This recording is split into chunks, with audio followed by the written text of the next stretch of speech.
Terus ini. Yang Furanos Piranos ya?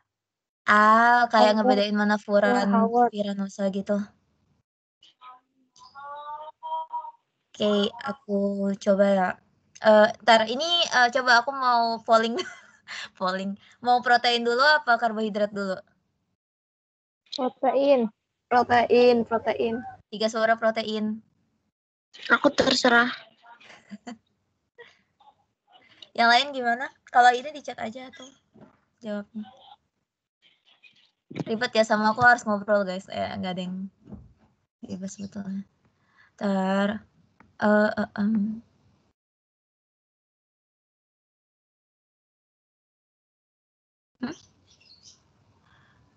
Aku mau nanya dong, ini tuh nggak bisa. Oh, nggak ada yang bisa. Ngomong apa coba aku sebentar ya.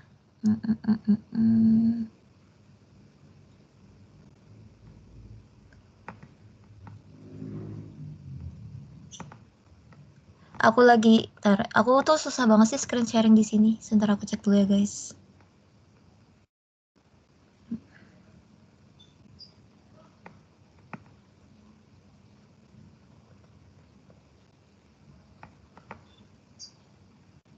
Ini kelihatan? Halo? Belum. Oh, belum. Udah kelihatan. Oh, udah. Udah, ya aku udah. Nah, udah. Oke, siap. Aku jadi bingung mau ngapain ya. Dah, kita agak santai ya. Jadi, kalian ada yang mau nanya soal nggak? Nanya dulu. Kalau nggak ada, ini aku fullin materi. Maksudnya aku nyampein materinya nggak terlalu cepat-cepat gitu loh. Kalau nggak ada yang mau nanya soal, artinya aku bahas materi ya. Nanti kalau ada pertanyaan, langsung aja di-cut akunnya. Karena aku nggak bisa ngecek, apa namanya tuh, chat gitu-gitu. Oke. Kenapa? Oke. Oke. Ya, oke. Jadi, tadi sebetulnya aku pengennya mulai langsung ke protein, tapi kayaknya aku mulainya dari intronya sedikit dulu ya. Jadi kenapa harus intronya dulu, karena, intro yang aku lihat di sini di PPT-nya itu ngebahas ya memang dasar dari biokimia. Misal kayak, kalau ini tahu lah ya elemen dan beratnya, yang mana ya tadi yang penting? Oke, Oke, jadi kalau misalkan untuk jangan yang ini deh, aku mau yang ini aja. Bentar. Nah, jadi tuh kayak gini nih, kayak kalian harus ini udah tahu lah ya, ini udah tahu tapi aku di kalian glitch gak? Kayak kedip-kedip gitu nggak layarnya? Iya, Kak. Aku bingung. Kayaknya PDF aku selalu kayak gitu deh. Gak apa-apa lah ya. Di iniin aja tapi kayak gini. Ya, oke. Ya. Nanti kalau misalkan ngeganggu banget baru mungkin aku riset atau gimana gitu screen sharingnya. Jadi untuk yang harus kalian ketahui awal-awal itu adalah yang tentu saja itu kayak senyawa-senyawa di alam gitu kan. Nah, kenapa itu penting? Karena ini apa sih namanya? Nanti kalian tuh bakal banyak berhubungan dengan yang namanya gaya antar molekul. Itu penting banget di dalam menurutku penting banget ya tuh di waktu kalian belajar biomolekul kayak protein atau siapa namanya, karbohidrat dan asam nukleat juga. Terus kalau untuk kayak gini ini cuma nunjukin kayak kehidupan itu gimana, nanti evolusi ini bakal sangat berhubungan dengan protein, apalagi kalau kalian pas belajar sequencing protein. Aku nggak tahu ya, kayak kalau misalkan di PPT ini sih ada gitu tentang sequencing. Nah, kenapa? Karena itu ada evolusi di sana gitu. Oke, ini aku agak skip langsung ke air. Kenapa air itu penting? Karena semua biomolekul di dalam misalkan dalam makhluk hidup kayak kita manusia itu pasti ada berada di dalam air gitu. Kayak semuanya terlalu dalam air dalam tubuh kita.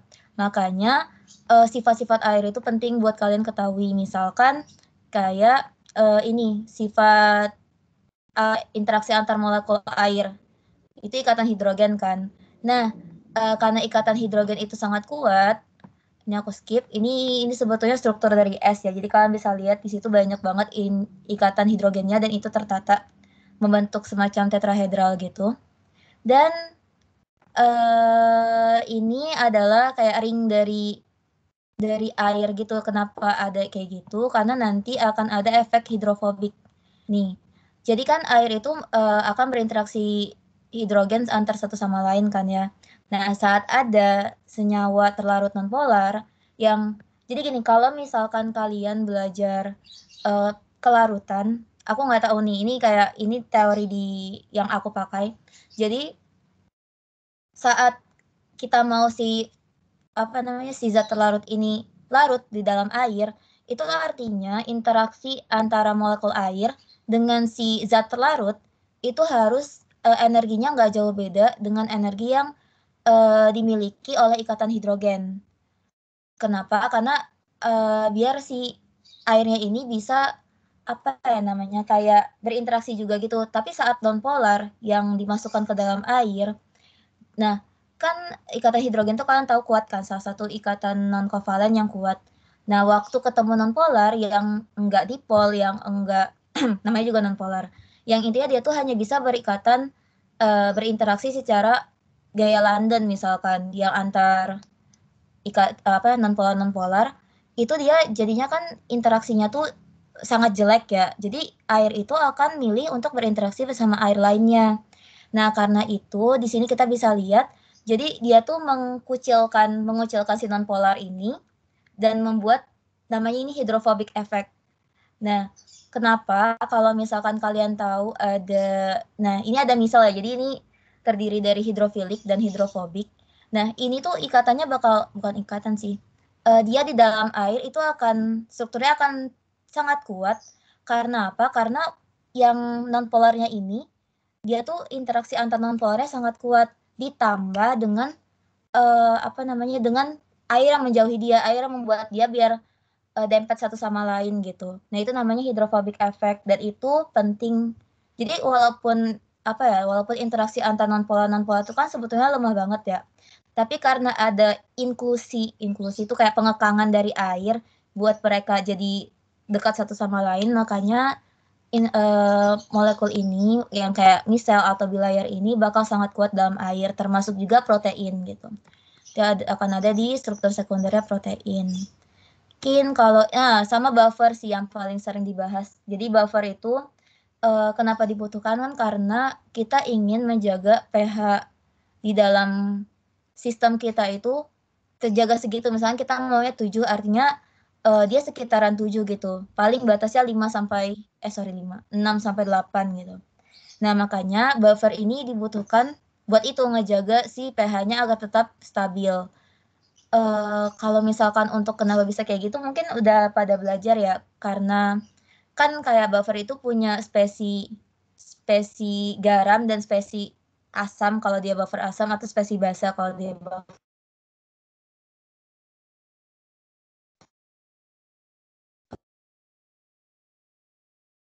basa. Nah, jadi kalau kita tambahin asam maka berarti kita waktu kita tambahin asam maka si asam ini akan membentuk kesetimbangan dengan PO4 2-. Nanti dia akan kalau misalkan suara aku hilang-hilang kasih tahu ya, soalnya ini ternyata aku dikasih bad network quality, jadi internet aku lagi jelek. Kedengaran nggak suara aku? Aku pindah fokus. Oke. Ya udah, jadi untuk buffer intinya kayak gitu. Kalau untuk perhitungannya kalau misalkan perhitungannya kan agak simpel ya. Jadi kalian tinggal tulis kesetimbangannya. Sayangnya di sini tidak ada tulisannya. Oh, ini nih. Wait, nggak ada, oke. Jadi misalkan kayak kalian tulis dulu kesetimbangan dari si buffernya. Terus nanti kalian tahu kan tuh kayak KA-nya gimana. Nah, biasanya aku daripada ngafalin rumus, mending pakai cara kayak gitu buat perhitungan siapa sih namanya? Buffer, untuk sistem buffer. Itu sih mungkin untuk awalnya. Cepet banget, barbar gitu aku. Saya nggak bisa nyoret-nyoret di sini sih, jadi maaf ya guys. Ada yang mau ditanyain dulu nggak dari yang awal banget? Atau mungkin masih ada yang bingung sama buffer atau tentang air? gitu.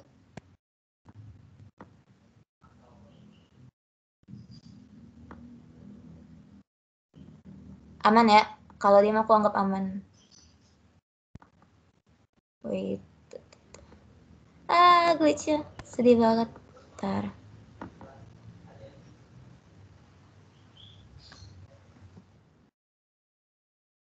Oke, karena nggak ada, aku lanjut dulu. Jadi untuk, sebentar, aku mau ngetes dulu. Kita stop screen sharing-nya dulu. Untuk, apa sih namanya? Ada yang udah cek apa sih namanya, soal tahun-tahun lalu nggak? Ada nggak sih soal buffer? Ada nggak? Aku yang belum cek sebetulnya, makanya aku tanya.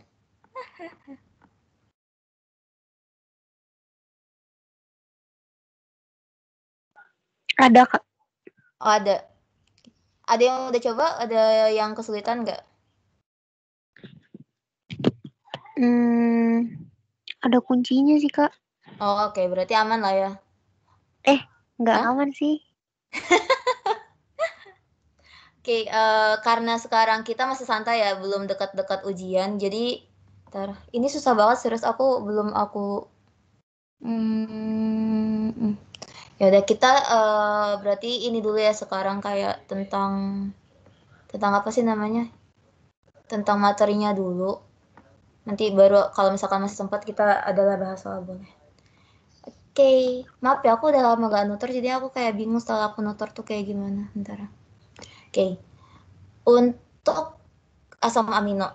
Jadi untuk asam amino itu yang paling susah dari asam amino itu apa? Nanya dulu aku. Sifatnya kah? Atau ngapalin asam aminonya?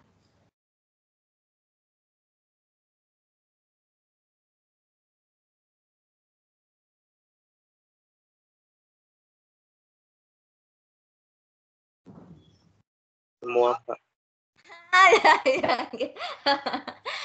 Masa iya? Gak apa deh. Ya udah tapi aku jadi bingung bahasnya di mana. Tapi kayaknya yang paling menarik dari asam amino tuh sebetulnya ya menurut aku pribadi tuh sequencingnya gitu karena itu kayak nebak-nebak doang gitu loh. Kita nggak ngapalin apa-apa kayak kita tinggal lihat oh ini enzimnya motong ini terus kayak kita tek tek tek tek tek gitu. Nggak tahu ya kalau aku. Oke, tapi kita mulai dari asam amino. Jadi kalian bisa lihat ini adalah asam amino bentuk standarnya. Jadi kayak kita punya amina, makanya ada yang N-terminal itu, terus ada ujung karboksilat, dan di tengah-tengahnya ada C. Karena C ini jelas-jelas kiral, maka ini C kiral, dan dia punya stereokimia. Kalian tahu ya, biasanya kalau untuk, siapa sih namanya? Ini siapa namanya? Oh, asam amino itu, stereokimianya kan memang biasanya L ya, itu dari gliseraldehida. Maksudnya struktur pembandingnya itu dengan gliseraldehida. Aduh, di sini nggak ada gliseraldehida, geng. Ya, jadi nanti dia akan dibandingkan dengan struktur gliseraldehida. Terus kalau karena gliseraldehida tuh kalau nggak salah aku R apa ya? R kalau nggak salah. R gliseraldehida. Nah, terus pokoknya dibandingin sama asam amino strukturnya, maka kita tahu kalau misalkan dia itu L gitu. Tapi pada kenyataannya, kalau kalian jangan kebalik ya, stereokimia. Ini aku dulu suka kebalik soalnya. Stereokimia itu ada yang versi DL, ada yang versi RS. Maksudnya itu perbandingannya ya. Jadi D itu pasangannya L, kalau R itu pasangannya S. Kepanjangannya apa ya? D itu dextrolefto, R itu R-nya aku lupa apa recto, sama S-nya tuh sinister. Jadi kalau misalkan DL itu biasanya dipakai buat biomolekul, misalnya karbohidrat sama asam amino. Makanya kayak kalian lihatnya kan asam amino itu L asam amino, terus kalau misalkan gula tuh biasanya D D D D D apa namanya D sakarida, D monosakarida gitu. Nah, kalau misalkan RS itu dia nanti akan dilihat berdasarkan apa sih namanya? Putaran dari gugusnya. Jadi misalkan di sini nggak ada struktur. Nanti ada deh stereokimia kalau nggak salah. Nanti kalian lihat nih, hanya bakalan nggak kalian lihat, kalian cuma lihat R, N, sama COO minusnya kayak gitu. Itu sih. Oh ya, sama nih yang penting zwitter ion. Jadi asam amino itu dalam pH sama dengan PI-nya. Artinya itu saat pH itu mencapai titik PI-nya itu dia akan dominan versi ini zwitter ion. Jadi N-nya itu dalam keadaan charge positif, kalau CO minusnya dalam negatif. P itu penting ya, jadi P itu kita bisa tahu kalau misalkan kapan dia bermuatan atau enggak gitu. PI dan PKA dari gugus-gugusnya gitu. Nah, nih ya jangan ini juga. Ini penting juga dengan struktur primer. Jadi ini kalian punya asam amino 1 dan asam amino 2 itu nanti akan terhubung dengan ikatan peptida atau mungkin nama dasarnya amida ya, tapi kalau dalam kasus protein kita panggilnya peptida. Satu ikatan peptida itu ada di antara dua asam amino. Jadi kalau kalian punya 3 oligopeptida sebanyak 3 asam amino, artinya ikatan peptidanya ada 2. Iya, benar 2. Tadi kayaknya aku dengarnya 2 deh. Kayak gitu. Itu gampang lah ya. Terus nah untungnya kalian tuh ini ya apa sih namanya lagi online dan aku juga beruntung karena ini online karena aku nggak pernah hafal asam amino. Jadi asam amino tuh ada 20 biji jenisnya yang nggak dimodif maksud aku. Jadi dan itu tuh literally banyak banget mana ya tabelnya. Di sini nggak ada tabelnya dong. Ntar kita ke Leninger. Maaf ya, biasanya aku tuh baca Leninger tapi ya sekali baca Voet. Jadi, nah ini kayak asam amino gitu. Jadi kan kayak kalian harus lihat gitu sifat-sifat dari asam amino itu nanti bakal ngaruh banget di saat kalian harus nyari kayak interaksi apa yang menstabilkan ini bla bla bla kayak gitu. Jadi ada yang negatif charge, ada yang nih ujungnya CO minus kayak gitu. Terus kayak ini ada yang plus. Jadi biasanya kalau minus itu berarti R-nya di ujungnya tuh ada CO minus. Kalau positif berarti amina. Kalau paling banter amina, ya amina. Kalau misalkan polar itu bisa amida, bisa yang ujungnya ada SH atau H kayak gitu kalian harus tahu ciri khasnya. Dan kalau kalian offline harusnya dihafal sampai hafal strukturnya kode 3-nya. Jadi misalkan ini aspartat itu kan kodenya itu sebentar ASP. Terus kode satu hurufnya itu D kayak gitu. Nah, itu kalian harus hafal harusnya. Jadi aku kemarin juga ujian tuh aku sambil lihat gitu kayak asam amino kodenya apa gitu. Kayak gitu. Terus untuk nah ini dia ada stereokimia. Pas banget. Nggak pas juga. Mana ya? Ini bukan. Nah, ini dia glyceraldehida. Jadi dari proyeksi ini nih dia yang ngebandingin nih antara glyceraldehida dan amino acid. Jadi kalau L-glyceraldehida itu kan dia ditandai dengan OH-nya di sebelah siapa namanya? Sebelah kiri. Nah, di sini posisinya juga kayak gitu. Jadi CH2OH ini dianggapnya R. Terus CHO ini dianggap CO minus. Kenapa? Karena kalau misalkan kita oksidasi CHO ini pasti berubah dari COO minus kan, kayak gitulah. Terus H-nya juga sama. Nah, karena O dan N ini sama-sama gak jauh beda juga bukan ukuran. Apa namanya? Prioritas dari nggak prioritas apa ya ngomongnya. Oh, aku bilang gini aja deh kayak beratnya itu nggak jauh beda juga. Jadi O sama N ini dianggapnya kayak gugus yang sama gitu. Makanya L-glyceraldehida, oh berarti amino acid ini juga L kayak gitu. Tapi dia nggak ngelihat stereokimia yang tadi aku bilang RS-nya kayak gitu. Nah, terus ingat ya, ada satu asam amino yang dia sebetulnya nggak bisa dibilang L atau R juga karena dia sebetulnya nggak punya stereo isomer gitu. Itu glisin karena glisin itu kalau kalian ingat cabang R-nya itu adalah H. Jadi ada 2 H kan, berarti C-nya nggak kiral kayak gitu. Terus, nah ini sebetulnya jadi kenapa penting? Jadi kalau misalkan di dalam tubuh, dalam kehidupan ini, kan kita punya enzim nih. Nah, lucunya ternyata enzim itu sangat stereospesifik. Jadi anggaplah gini, kalau kita punya asam amino, tapi asam aminonya itu bukan L, tapi D gitu. Kan tapi sama-sama asam amino kan toh strukturnya sama gitu. Nah, tapi tubuh itu nggak akan mengenali, malah mengenalnya kayak ini senyawa apa ya punten gitu. Nah, makanya ada kalau kalian pernah dengar, jadi talidomid ini nih yang terkenal banget ceritanya yang jadi kalau misalkan aku lupa ya, jadi dia punya isomer kan. Isomer 1 sama isomer 2 gitu, stereoisomer. Nah, jadi kalau misalkan ini yang C ini. Jadi kalau misalkan dia yang satu isomer yang satu tuh dia buat obat ibu hamil. Tapi kalau misalkan stereoisomer yang satunya dia itu malah menyebabkan kecacatan bayi gitu. Kayak gitu, makanya itu sempat kayak agak gempar gitu kan kasusnya. Terus kayak ya terus ternyata semua orang sadar oh stereokimia itu penting semacam itu. Oke, nah terus untuk protein side chains may be modified. Ya ini banyak banget. Jadi kalau kalian pernah lihat kayak misalkan kayak proteoglikan itu kayak ada hubungannya sama karbohidrat ya. Itu banyak banget. Nah, kayak gini. Jadi kayak ditambahin suatu. Misalkan kita punya lisin. Mana lisinnya sebentar. Sebentar. Nah, kita punya ini. Nah, terus nanti dia si CO-nya itu malah dimetilasi gitu. Jadi dia membentuk suatu amida kayak gitu. Itu banyak digunain kalau misalkan ada di sistematika enzim gitu-gitu. Itu biasanya banyak waktu itu kayak karena aku sempat salah baca asam nukleat. Jadi di asam nukleat itu juga ada enzimnya dimodifikasi dengan metilasi kalau nggak salah. Jadi dia itu penanda buat inisiator translasi kalau aku nggak salah. Ya udah nggak aku bahas-bahas banget lah. Kayaknya gini-gini doang deh, sebentar ya. Oke, itu buat asam amino. Karena itu masih awal, jadi kayaknya ada yang mau tanyain dulu nggak? Ini kayak aku jadi kayak mendongeng gitu loh. Karena tidak terlalu ada hitungan. Karena ini kayak teori, literal teori semua gitu. Aman ya? Aman?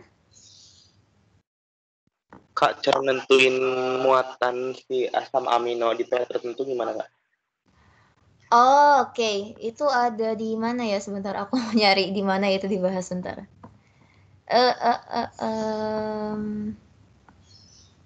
Oh, pakai catatan aku aja deh, sebentar ya.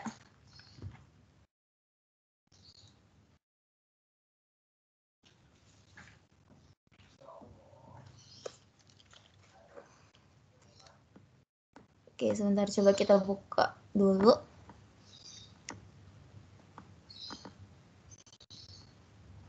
Ini kelihatan nggak aku lagi buka folder sesuatu? Nggak kan ya?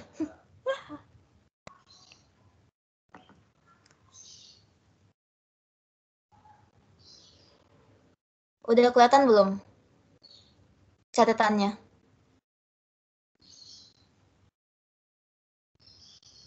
Enggak ya? Udah. Nggak kelihatan ya? Oh, udah. Oke. Tadi ya cara menentukan, apa sih tadi pertanyaannya? Cara menentukan ini ya, muatan ya? Iya, Kak, di pH tertentu. Sebetulnya kalau kamu mau menentukan muatan, tapi aku jawabnya spesifik dulu deh. Jadi kalau misalkan kamu mau menentukan muatan itu, kamu harus tahu perbandingan antar spesinya. Gimana? Misalkan gini, di sini ada sorry ya tulisannya agak buram karena ini literal aku screenshot terus aku taruh aja gitu dalam chatan aku. Jadi maaf juga nih glitch-nya memang barbar. Jadi misalkan aku punya alanin nih, kalau kalian tahu alanin itu bentuknya seperti ini. Ini struktur alaninnya yang netral. Nah, jadi kayak kita bisa tahu kalau misalkan dia di pH paling rendah, itu kan berarti semuanya terprotonasi ya. Jadi si amina itu punya H. Terus si COO-nya punya H. Jadi kita bisa lihat kalau dia itu bermuatan +1. Nah, waktu kita naikin sedikit pH-nya, nanti kan si H yang dari karboksilat ini bakalan lepas ya, lepas terdeprotonasi. Nah, berarti kita dapat nih zwitter ion CO- dan NH3+. Terus waktu kita naikin lagi pH-nya, makin terdeprotonasi kan. Nah, berarti dari mana dia bisa terdeprotonasi? Dari H yang ada di N. Jadinya sekarang muatannya ada negatif. Karena kan yang aminanya udah nggak bermuatan lagi ya. Nah, terus, glitch. Maaf guys. Jadi kalau misalkan kita mau tahu untuk perbandingan spesi ini dan spesi itu, kalian pakai ini. Mau nggak mau kalau misalkan kalian mau tahu perbandingannya harus kayak gini. Jadi kalian tulis dulu reaksinya. Misalkan ini aku pakai Ka1 kan. Jadi kan dia punya 2 Ka nih. Kalau misalkan dia cuma punya amina dan si karboksilatnya yang bisa bermuatan. Kalau R-nya itu nggak bermuatan kayak alanin, dia punya 2 Ka. Satu Ka-nya buat si CO-, satu Ka-nya buat amina. Nah, kalian tulis nih, berarti AA+, terus bersetimbangan dengan AA0, jadinya kayak gini, dan KA2 itu kayak gini. Nah, terus kalau misalkan, ini sebenarnya nggak usah sih kayak gini. Ini agak lebih rumit emang. Jadi kalau misalkan kalian mau tahu, misalkan pas pH 7 nih, sebentar. Aku lininger dulu, kita kesini kita lihat nih pH-nya berapa. Nah, alanin ya. Jadi misalkan alanin itu 2,34 dan 9,69. Terus kalian mau tahu 7. Oke? Maksudnya di pH 7 gitu. Nah, berarti kan pH 7 itu kan di tengah-tengah ini ya, di tengah-tengah pKa 1 dan pKa 2. Jadi kalian harus lihat dulu antara pKa 1 pas 7 itu dia spesi AA plusnya berapa nih, AA plus di sebelah sini ya, AA plusnya berapa, AA 0-nya berapa, terus kalian bandingin juga antara AA 0 dengan si siapa namanya, AA minus gitu. Terus kalian kan ada dua perbandingan nih, misalkan 2:3 sama 1:2. Ya udah berarti 1:2:3 gitu. Kayak gitu, itu untuk perbandingan. Tapi kalau misalkan kalian hanya butuh kira-kira berapa, oh sorry, itu kan untuk apa sih namanya, perbandingan antar spesi ya. Tapi kalau mau gampangnya, dan ini aku baru jelasinnya baru gampangnya, kalian bisa lihat PI. Kan PI itu sama 1 ditambah A2/2 ya, rumus gampangnya. Kalian dapat tuh PI, nih PI-nya. Terus kalian lihat kalau misalkan di pH 7 itu dia di dekat-dekat PI kan, artinya dominan, spesi dominan di situ akan ada saat dia Zwitter ion. PI itu adalah titik di mana Zwitter ion tuh paling tinggi. Kalau kita lihat grafiknya, ada di catatan aku kayak gini nih. Nah, kelewatan. Jadi PI itu di sini. Kelihatan nggak? Nah, berarti di sini kalian bisa tahu kalau misalkan muatannya 0 gitu. Itu simpelnya sebetulnya. Tapi kalau yang aku jelasin tadi itu cara bertahapnya kalau kalian harus tahu fragmennya berapa banding berapa. Karena aku pernah dapat soal. Jadi itu tuh waktu dia di pKa 2 misalkan. Kan di pKa 2 itu berarti ada spesi yang AA minus sama yang AA 0 ya. Nah, itu kan setengah-setengah tuh. Jadi dianggapnya tuh AA minus itu dia karena setengah dari konsentrasi total, artinya di situ tuh dia muatannya tuh dibagi 2 gitu, semacam itu. Itu agak susah sih emang. Kayak gitu. Malah kebelit gitu atau udah aman? Gimana Ziko? Tadi Ziko kan ya yang nanya. Iya, Kak. Benar gak Ziko? Oke. Iya, aku Kak. Coba contohin satu aja, Kak. Yang mana nih, perhitungannya atau yang Kayak ditunjukin molekul, ada molekul, ada asam aminonya, terus kayak ini berapa muatannya gitu pada pH berapa gitu, Kak. Aku ada nggak ya, kalau nggak aku harus buka ini apa sih namanya. Sebentar aku cek dulu. Kalau misalkan udah ada gitu kayak aku mau buka. Nah, oke. Kita ke Microsoft-nya ada ini kan ya, ada whiteboard kan ya. Bentar. Hai Kak. Oi. Ini nggak salah sentil ini Kak. Oh, kamu baca ininya ya? Iya, ini pelajaran biofis aku, bentar. Enggak, maksudnya ini kan kayak semacam, maksudnya apakah harus sampai sedalam ini Kak SMP? Nah itu dia, kalau misalkan, makanya tadi kan aku bilang kayak kalian bisa langsung lihat dari PI-nya kan, tapi kayak sistematisnya itu dari itu. Cuma kalau, nah itu dia makanya kayak kalau misalkan memang hanya butuh spesi dominannya, kalian tinggal lihat PI-nya aja, kayak dia tuh kisaran pH-nya ada di mana sih gitu. Tapi kalau misalkan, tunggu, Ziko tadi pertanyaannya tuh gimana sih Ziko? Lo bisa ulangin lagi nggak? Cara nentuin muatan di asam amino pada pH tertentu. Muatan di asam amino pada pH tertentu. Itu agak complicated ya jawabannya. Kurang ajar emang. Kalau bingung nyari soalnya, itu ada di soal 2018, Kak. Oh, oke. Sebentar, kalau gitu aku buka. Hah, 2018? Oh, yang ini. Nomor 2. Maaf ya, ini jelek banget sih yang nge-scan, ya Allah. Bentar, nomor 2. Oh, ini dia. Ini dikasih tahu nggak ininya? Oh, ada. Glitch-nya ya Allah. Tolongin aku. Aku nggak bisa lihat apa-apa. Aku stop presenting dulu ya. Bentar. Kalian bisa lihat soalnya nggak? Punya soalnya nggak kalian? Boleh dilihat di 105 belajar ya, karena kalau buka di aku glitch-nya barbar. Jadi kalau kalian lihat aspartam itu, oke. Aku pakai whiteboard aja ya sebentar guys.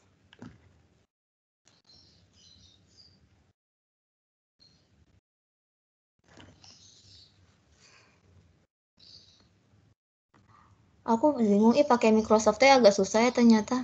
Aku salut sama dosen kita semua. Ini kebuka nggak whiteboard-nya? Kayaknya enggak. Oh.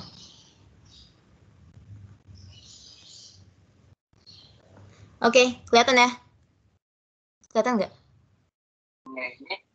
Kelihatan, hitam ya.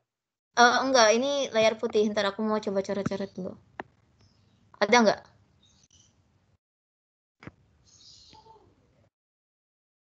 Enggak ya? Lagi load Kak. Oke. Ada. Sebelum ditambahin tadi.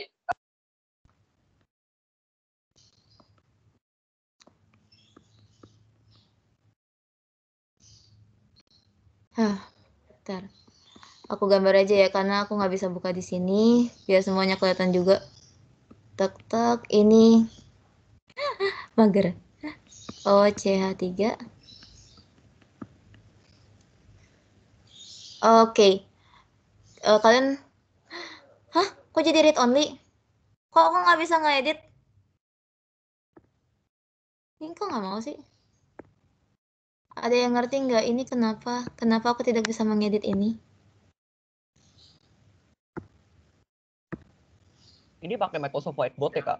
Iya, Nggak, udah bisa. Tadi nggak bisa soalnya aku nggak tahu kenapa. Oke. Oh, mungkin salah setting aja kali. Nah ya, jadi kita lihat nih. Yang pertama kita punya siapa namanya? Tulisin ya. Kayak, oke, terus. Si Santi, ya udah. Ini glisin, terus selanjutnya itu ada... Tuh, 2, 3, C, O. Oh, ini aspartam, ya jelas, oke. Oh, ini tuh agak lucu ya ininya. Jadi kita punya ini N, C, O. Aku mikir dulu. Kok aneh gini strukturnya? Bentar. Asam amino dan alkohol penyusunnya. Oh, ini ada alkohol tuh. Aku nggak bisa lihat nih guys, bentar. Kalian ada yang bisa tahu nggak ini apa? Oh, aku tahu ding. Nggak ding. Jadi kan ya asam amino pertama tuh glisin. Karena ini ada H2 ya. Ini ada 2H di sini. Jadi R-nya itu H. Terus yang kedua itu, jadi ngeliatnya gimana? Ini kalian punya COO, terus ini C alpha. Oh, jangan gitu deh. Pakai warna lain. Ini COO-nya, ini C alpha, terus ini ada N. Kan struktur ininya si itu tuh kan COO, H, terus C alpha, ada R, ada H, terus ada N. Kayak gitu kan. Ini satu. Terus yang kedua itu kan bisa lihat nih, ini ada N, ini C alpha, terus ini COOH tapi termetilasi, ya dimodifikasi sedikit gitu. Terus di sininya ada V. Ini berarti jelas ya. V. Apa nama asam aminonya sebentar? Apa sih namanya? Aku lupa. P itu phenylalanin. Nah, sorry ya guys. Karena aku tadi udah bilang kan kalau aku nggak hafal asam amino. Jadi ini V. Nah, kalau misalkan aku tuh bingung. Jadi dia suruh cari si alkohol penyusun. Alkohol. Aku mikirnya ini alkohol yang di keton ya. Jadi ini kemungkinan besar alkohol sekunder. Aku nggak tahu ya, aku jelek organiknya. Jadi kemungkinan besar ini tuh si alkoholnya. Bentar. Si alkoholnya itu dari... alkohol ya? Kayak gini. Kalau alkohol sekunder ding. Alkohol ini terus nanti dia berubah jadi karboksilat dulu. Gak tahu ya ini benar atau enggak. Terus baru ininya itu terikat sama N-nya. Kayak gitu. Aku mikirnya gitu. Ada yang punya ide lain? Alkoholnya apa? Sekalian kita bahas aja.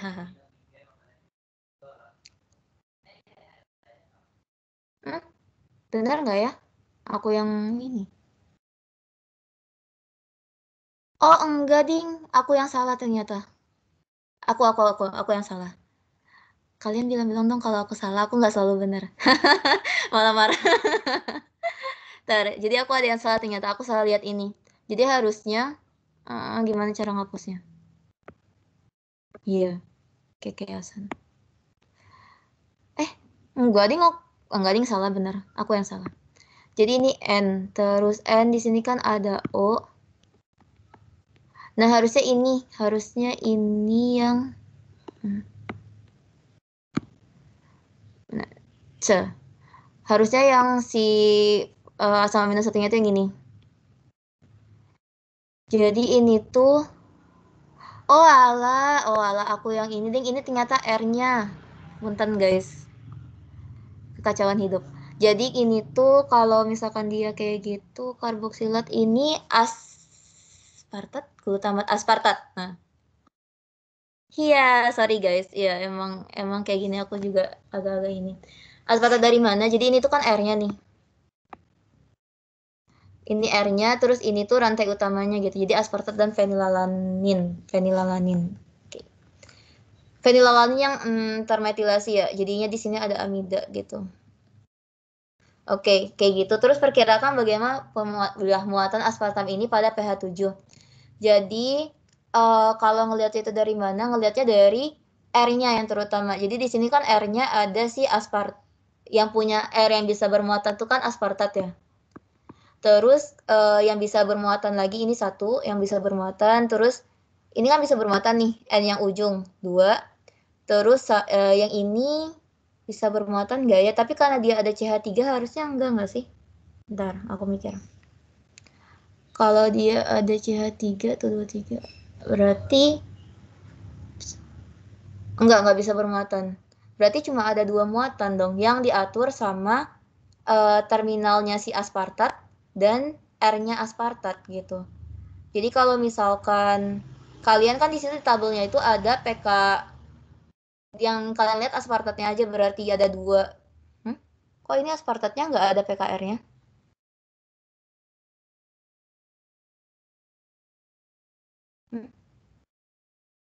Ada yang tahu nggak ini kenapa nggak ada PKR dari aspartat? Ini kita disuruh ngisi atau gimana?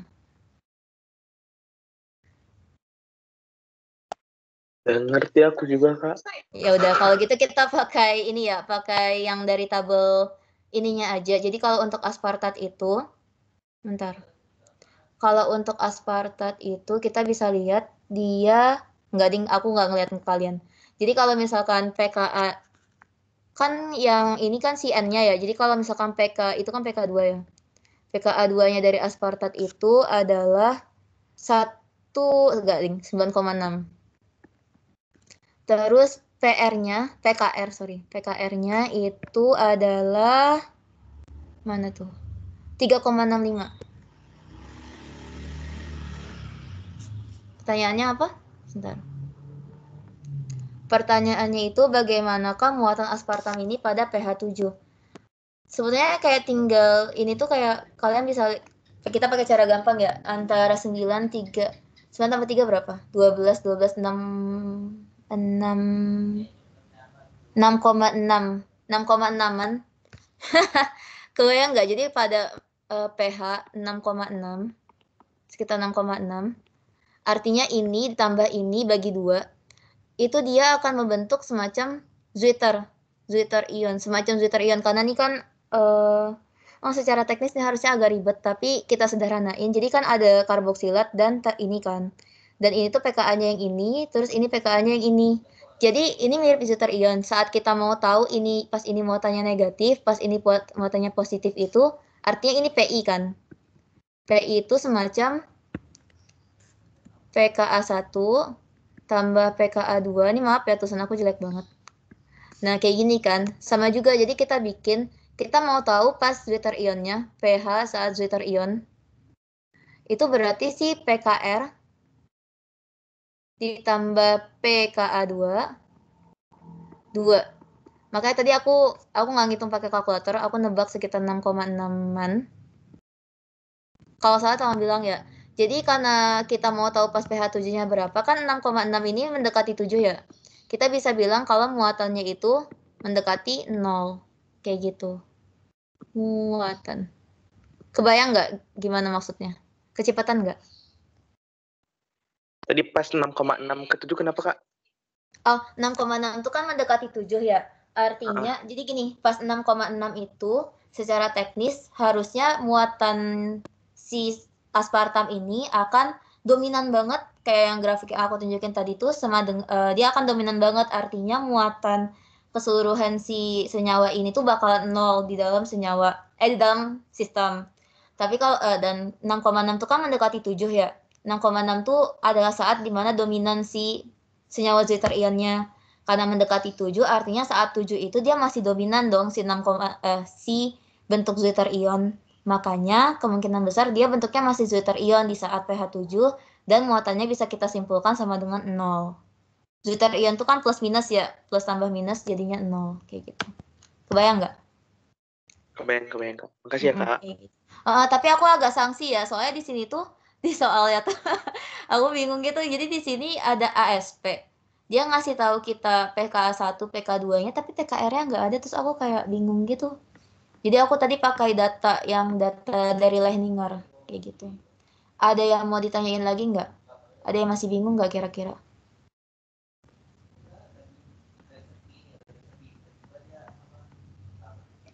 Aman ya.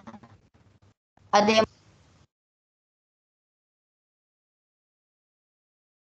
Oke, kayaknya nggak ada. Enak banget aku ngomongnya kayak gitu. Kayaknya nggak ada. Jadi kita coba lanjut ke yang selanjutnya.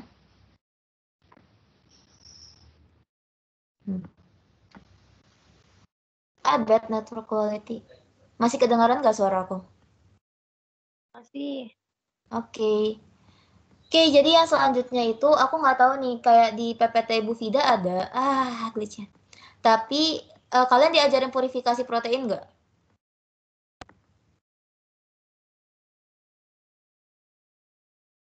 Enggak ya? Atau langsung Sama struktur? kayak purifikasi enzim nggak sih tuh, Kak? Kenapa? Kenapa? Sama kayak purifikasi enzim nggak sih tuh, Kak?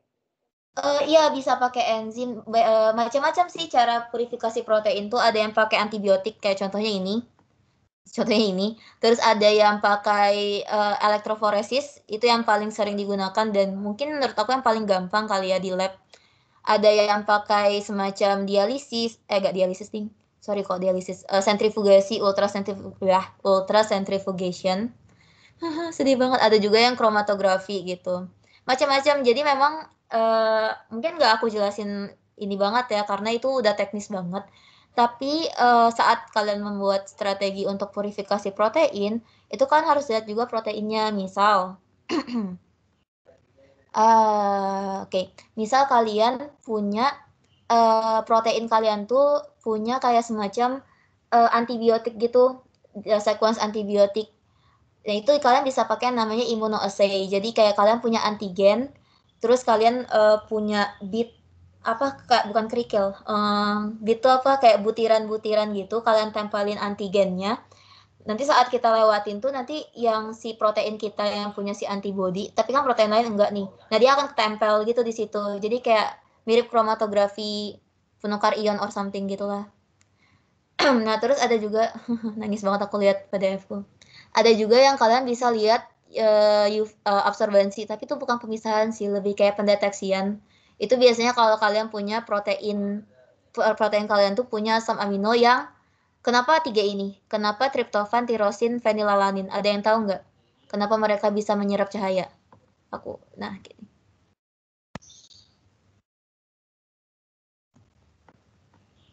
Ini aku tunjukin strukturnya nih. Kenapa fenilalanin, tirosin, dan triptofan bisa menyerap cahaya? Karena punya gugus aromatik, kok. Benar, ya. Jadi memang biasanya assay protein itu kan, aduh aku lupa namanya apa. Banyak assay protein yang nanti kalian belajar tuh di biokimia, entah SFB, entah MIG gitu. Itu dia diceknya menggunakan sinar apa sih namanya, sinar UV gitu. Nah itu nanti yang ngeabsorbasi cahayanya itu bakal si 3 tadi, si aromatik tadi gitu. Nanti ada deh essay-nya, tapi aku lupa nama essay-nya sebetulnya, maaf ya. Oke, nah terus ada juga kromatografi. Jadi kalau kromatografi itu misalkan kayak kan ada yang ion exchange kan. Kalian tahu kalau di protein itu ada yang apa namanya? Ada yang plus minus, ada yang R-nya itu bermuatan positif, ada yang negatif. Nah itu tuh kalian bisa menggunakan itu, tapi caranya gimana? Kalian harus bedain itu lewat pH. Misalkan kalian tahu nih, protein ini ternyata punya bermuatan saat pH-nya segini, tapi protein lain enggak. Nah itu kalian bisa setel pH-nya di situ, pakai buffer, terus kalian lewatin di kromatografi, nanti dia bakal keluar kayak gitu, kayak gitulah. Banyak sih ininya caranya, kayak kalian bakalan lihat tergantung banget sama protein kalian. Maaf ya guys, ini PDF-nya. Oke, kayak gitu sih. Ada yang pernah, kalau misalkan yang SDS page ini, yang paling, mungkin elektroforesis protein yang paling sering dipakai, tapi di sini nggak dijelasin ya. Kalau kalian praktikum pasti ada penjelasannya deh. Jadi, nanti protein itu akan disambungin. Apa namanya sambungin tuh, diikatkan dengan SDS. Jadi ini SDS nih kalian lihat. Nah, Na-nya nggak masuk ya. Si dodecyl sulfatnya ini nanti akan terikat ke protein. Setelah dia terikat ke protein, nanti kan dia ini ada SO3- kan, dia ada muatan negatif. Jadi dibuat si protein ini itu di dalam pH sekitaran PI-nya berarti sekitaran 7. Itu dia walaupun netral, tapi kan ada si SO negatif ini. Nah, jadi si protein ini sekarang bermuatan negatif kan. Nah, akhirnya karena elektroforesis itu kita main listrik, jadi nanti di sini dibikin minus, di sini dibikin plus, nanti dia akan gerak ke arah plus, kayak gitu. Nah, tapi karena kan SDS page ini, tunggu, agak rusak. Aku lupa kepanjangannya. Tapi kalau misalkan SDS page ini kan nanti kalian pakai agar nih. Nah, agarnya ini tuh dia cukup kecil gitu rongganya. Jadi nanti dia akan walaupun semuanya buatan negatif, nanti dia akan dipisahkan berdasarkan besar si proteinnya. Makanya di atas ini 200 kilodalton, yang di bawah ini 6,5. Jadi yang kecil tuh bergerak akan lebih cepat. Jadi dia lebih dekat ke sumber yang positif. Muatan listrik yang positifnya gitu. Kayak gitu sih. Jadi kayak migrasi gitu kita bikinnya. Kayak gitu. Serius deh, aku penasaran PAGE itu apa sih kepanjangannya? Aku lupa. Bisa kalian cari, guys. Oh, aku nggak ingat. Dia elektroforesis aja GE-nya. PA-nya aku lupa, maaf ya, maaf. Oke, nah terus tuh. Nah, ada juga yang tentang isoelectric focusing itu, nanti dia bakal pakai pH. Nanti aku nggak tahu nih, ini harusnya kalian bakal ditanyain tuh pas PPB atau gimana gitu, SFB harusnya enggak sih. Jadi itu tuh akan main, ini tuh kayak PI. Jadi nanti ini tuh pH-nya macam-macam nih. Nah, saat dia nyampe PI-nya dia stop gitu. Istilahnya gitu. Misalkan PI-nya tuh sekitaran sini. Nanti dia stop di sini, terus dari SDS itu bakal dipisahin berdasarkan berdasarkan besarnya kayak gitu. Jadi kayak digabung gitu cara separasinya, lucu. Tapi aku belum pernah coba. Kalau purifikasi ada yang mau ditanyain nggak? Mungkin ada yang penasaran, kayak sekarang udah mulai berpikir untuk TA, gimana cara aku misahin protein aku nanti gitu. Nggak ada yang... Aman ya kalau misalkan untuk purifikasi protein? Atau di kelas malah nggak diajarin purifikasi protein? Diajarin kok. Oh, diajarin? Iya, diajarin. Wah, aku surprise. Aku nggak ingat pernah diajarin. Tuh kan aku kayak pelupa banget orangnya. Nah, ini untuk sequencing. Tapi enaknya belajar sequencing itu adalah kita langsung lihat soal. Tapi konsepnya gini, jadi kayak... Ntar konsepnya ada di bawah. Bentar. Jadi sequencing protein tuh tujuannya itu buat mengetahui sequence. Karena kadang-kadang kita kan nggak tahu ya, kayak dia tuh sebetulnya ini apa sih sekuensinya, urutannya gimana sih gitu. Kok nggak ada? Oh, ini dia. Nah, jadi intinya dalam kita sequencing itu kita mau bikin fragmen yang berbeda. Terus nanti saat kita lihat fragmen ini dan fragmen ini, pas di sini, oh ternyata tryptophan, metil, glisin, alanin ini semuanya dempet gitu. Oh, berarti ini disambung sama ini gitu. Terus ini nanti sambung sama ini kayak gitu. Itu sih kayak sebetulnya mah sesimpel itu ya kalau untuk untuk mengetahui sequence-nya dari cara restriksi-restriksi itu terus kayak digabung-gabungin. Ada yang pernah kesusahan nggak dapat soal sequencing? Apa mau kita bahas?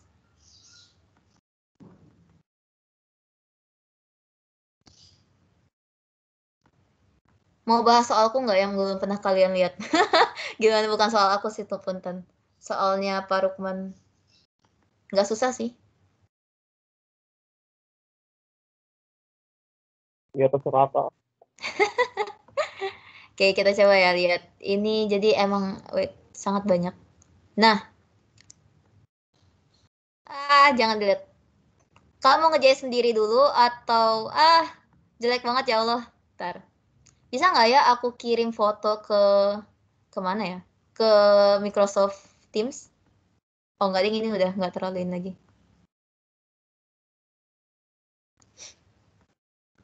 Ntar. Itu kelihatan jawabannya. Dah. Ada yang mau coba ngerjain nggak? Pada mau coba ngerjain dulu nggak? Atau mau bahas bareng? Bahas bareng Kak. Emang nih pada. Ntar ya. Atau kalau misalkan ada yang punya soal sequencing, boleh juga kalau kalian mau, apa sih namanya, mau ditaruh ke sini buat kita bahas bareng.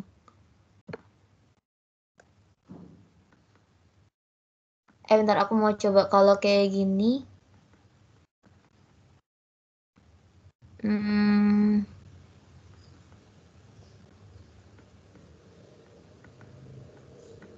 Bisa nggak ya aku copy di sini? Aku ngetes dulu. Nah, itu soalnya. Di chat. Silakan dibuka, terus aku ininya bahasnya lewat whiteboard lagi ya, biar gampang. Biar gampang nyoretnya maksud aku.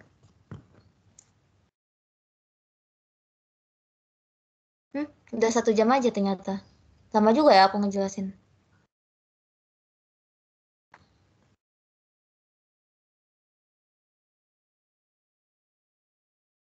Punten, tapi ini gimana cara ngapusnya ya? I don't know. Udah hapus manual aja.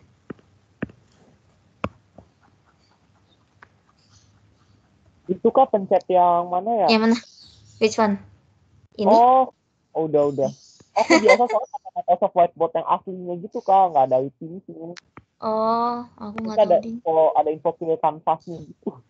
Oh, oke. Iya Kak. Oke, jadi lihat soalnya, terus oke. Jadi suatu protein diketahui terdiri dari 2 rantai peptida, bla bla bla. Terus, nah kita bisa lihat kan, jadi kan ada assay buat kita tahu N terminalnya apa, pakai aku lupa, pakai apa tuh namanya, FDNB. Nah, jadi itu kan untuk mengetahui N terminalnya siapa. Jadi kalau kalian lihat ada 2 N terminal, artinya protein kalian ini terdiri dari 2 subunit. Jadi kalian bisa lihat nih, N terminal dari 2 peptida adalah valin dan prolin. Jadi yang pertama kalian tahu nih, bentar. Yang satu itu valin awalnya, bla bla bla. Terus yang kedua itu siapa namanya, prolin. Gitu. Ikatan disulfida dipotong dengan asam performat, bla bla bla. Nah, jadi kalau misalkan kalian lihat ada cis SO3H, itu artinya bekas ikatan sistein yang udah dipotong pakai asam performat. Nah, terus kalian lihat nih, tripsin. Dia pertama dipotong tripsin dan ada 5 fragmen berikut. Bentar, mana ya? Nah, terus kalau misalkan tripsin itu dia kan memotong, bentar, aku lupa. Kalau tripsin itu memotong apa? Ada yang tahu nggak?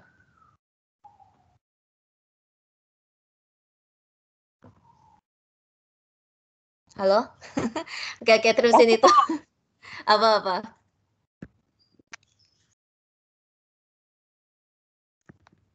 Tripsin itu mau ngapa, ayo? Yaudah aku yang jawab aja, nggak apa-apa. Bagian C dari lisin dan arginin. Lisin, tunggu sebentar, lis. Jadi setelah lis dipotong dan arginin. Setelah arginin dia dipotong gitu. Terus satu lagi ada apa di situ? Enzim yang dipakai? pepsin kan ya? Halo. Oke, jadi kalau misalkan untuk pepsin itu, dia akan memotong, sebentar aku yang ngecek aja. Pepsin itu dia akan memotong, nggak ada di sini, oh my god. Pepsin, ntar. Di catatan aku nggak ada ternyata pepsin. Ntar. Aku cari dulu, mana ya.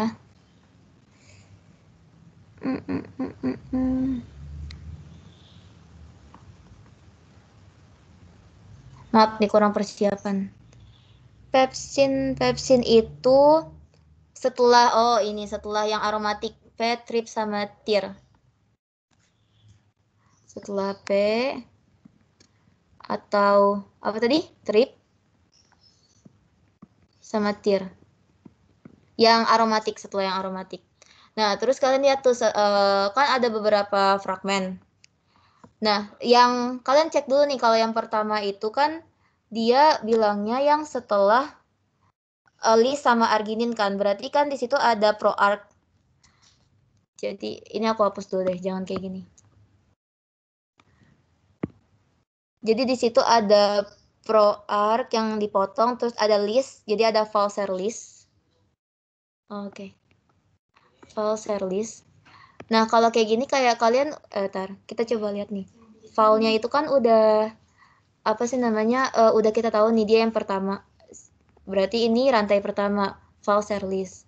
Terus ada, kan ada prolin tuh, proarch. Berarti proarch. Ini fragmen kedua. Kayak gitu. Nah, terus kan sisanya tuh ada banyak tuh. Nah, tapi kan kita belum tahu nih yang selanjutnya siapa. Sekarang kita lihat yang pepsin. Nah, sekarang yang pepsin itu kan dia memotong V-triptir. Kan dia tuh. Oh, bentar. Sorry. Aku lupa bilang. Jadi, di situ kan kalau untuk tripsin, dia kan motongnya lisin sama arginin. Kalian lihat tuh, nah tapi ada sequence protein yang entah kenapa endingnya tuh bukan lisin, bukan arginin. Yang ada gli, cis, VILE ala, sama yang bla bla, terus yang endingnya itu cis gli. Itu kan bagian ala sama gli itu kan bukan dipotong sama tripsin kan. Nah, jadi kalian bisa simpulkan bahwa dua fragmen itu adalah dua fragmen terakhir dari salah satu rantai ini. Jadi misalkan yang gli-cis itu untuk rantai pertama, terus yang glue-trip itu untuk yang kedua, kayak gitu. Nah, tapi kita udah tahu nih, oh berarti mereka fragmen itu tuh fragmen-fragmen yang bagian akhir, gitu. Nah, lanjut, terus kan yang kedua itu untuk tripsin, kan itu kepotongnya harusnya di V-triptir. Sebentar, ada yang aneh. Oh, sebentar. Pepsin itu kan motong di C nggak sih, bener? Di C dari yang ini. Bentar. Oh, sorry, aku yang salah ternyata. Bukan di sini, tapi sebelumnya. Dia motong di sebelum 3 ini. Jadi kalau misalkan aku potong kayak gini tuh, maksudnya tuh kalau misalkan ada V, dia motong sebelum V-nya gitu. Jadi kita bisa lihat tuh, kok aneh ya jadinya. Kalau misalkan sebelum V, valvuro, ile, trip. Isoleucin itu, ada yang tahu nggak aku yang salah atau gimana? Kalau pepsin itu bener nggak di C-nya 3 ini apa di N-nya? Ada yang tahu nggak? Di N, Kak. Di N? Oke, di N ya kalau gitu. Berarti kita punya valpro itu kan tetap di depan tuh, tapi kita sekarang dapat sequence yang lebih panjang lagi. Jadi Valser lis, terus kita punya cysteine. Terus setelah cysteine kita punya leu. Gini ya. Nah, terus yang untuk pro itu kita malah dapat juga lebih panjang, proarch. Terus kita punya glis. Terus kita punya cis. Oh, glis itu apa? Gli. Terus kita punya cis, kita punya P. Kayak gini. Nah, terus sekarang kalian lihat yang di atas, yang di tripsin tadi, itu kan ada cis, leu, tir, cis, arkan. Nah, berarti sebentar. Oke. Nah, jadi tuh di sini yang cis leu kan yang rantai atas nih. Nah, jadi kita tinggal sambung aja. Jadi cis leu, terus tir, cis lagi, terus arc. Nah, terus yang sisanya berarti ada berapa lagi nih yang belum terpasang? Kan itu arc. Terus yang di bawah ada nggak yang gli, cis, v? Oh, ini ada nih. Gli, cis, v, ile, ala. Kalian kebayang nggak kenapa bisa langsung aku sambung-sambung kayak gini? Ada yang merasa kecepatan nggak?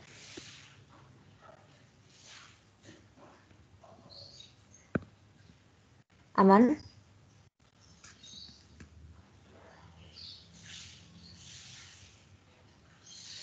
Oke ya, aku lanjut ya. Nah, terus tuh mana sih? Gli, cis, v, ile, ala. Oke. Terus ntar ini fragmen 1. Terus yang ini cis, leu, tir, sampai arc itu ada fragmen 2. Pro arc itu, ini berdasarkan yang tripsin ya. Terus ada gli, cis, v, ile, ala, ini fragmen 2. Oh, ada satu fragmen lagi berarti yang belum kepasang.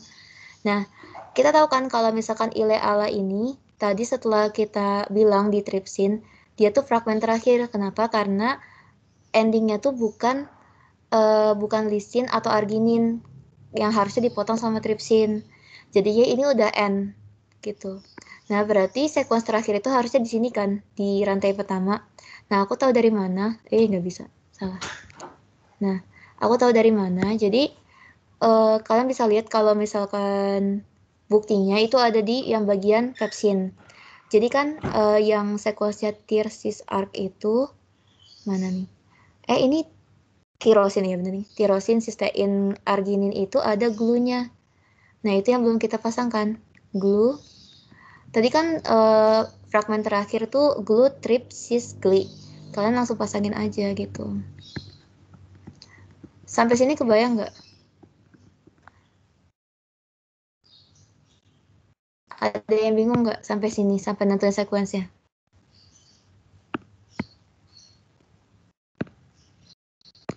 Aman semuanya? Ada yang mau tanyain dulu nggak?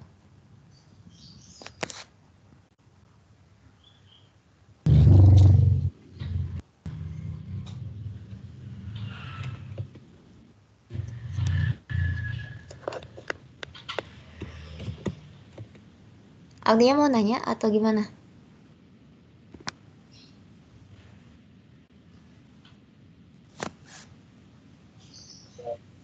Seperti nggak ada kok.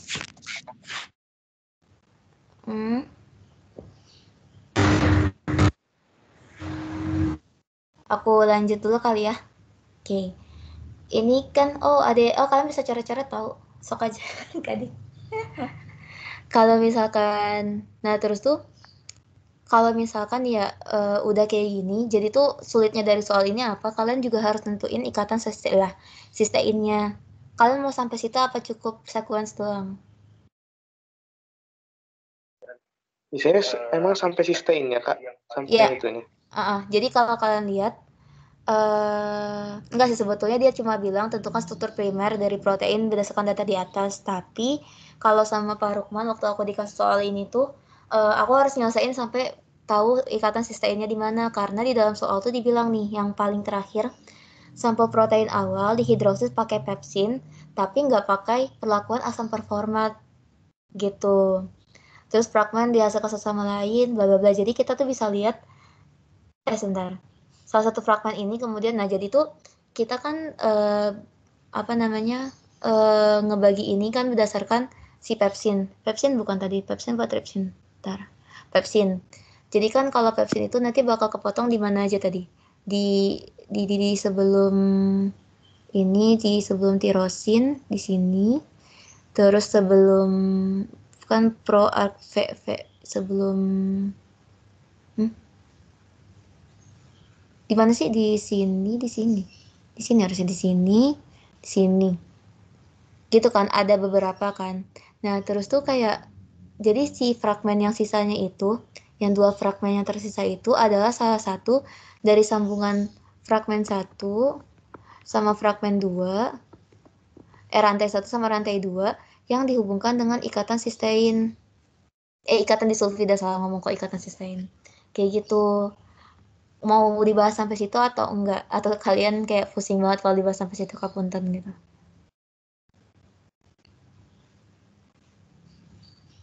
Sebetulnya ini gampang nggak ya? Mungkin bisa dibilang gampang sih. Mau dibahas nggak? Aku kasih kalian pilihan.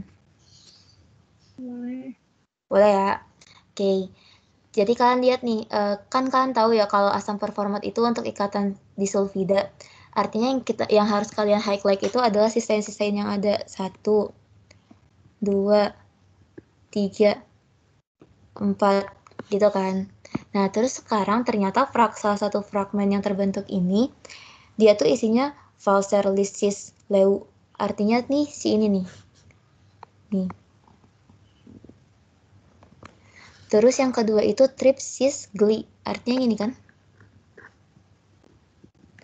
Nah, artinya kan dia dipotong sama pepsin dulu nih. Berarti fragmen-fragmen ini udah kebentuk duluan. Nah, terus ternyata si sistein ini sama sistein ini nyambung. Nah, itu ikatan disulfida 1. Artinya sistein yang lain ikatan disulfidanya mana? Yang ini. Gitu. Ini SS. SS, ini SS gitu. Kayak gitu. Jadi kalau misalkan kalian lihat struktur aslinya, ini aku kirimin ke chat aja deh, yang udah aku gambar. Bentar ya, agak lama. Bentar. Nah, itu di chat. Nah, kayak gitu. Bentuk ininya, bentuk bagusnya lah, gambar bagusnya. Kayak gitu. Ada yang mau ditanyain dulu nggak?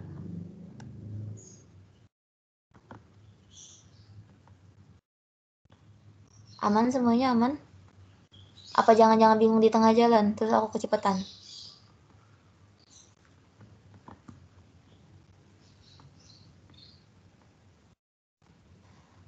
Biar kayak forum aku tunggu sampai 2.13.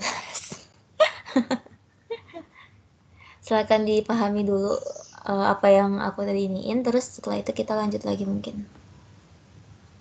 Kak, Kak, mungkin Kenapa?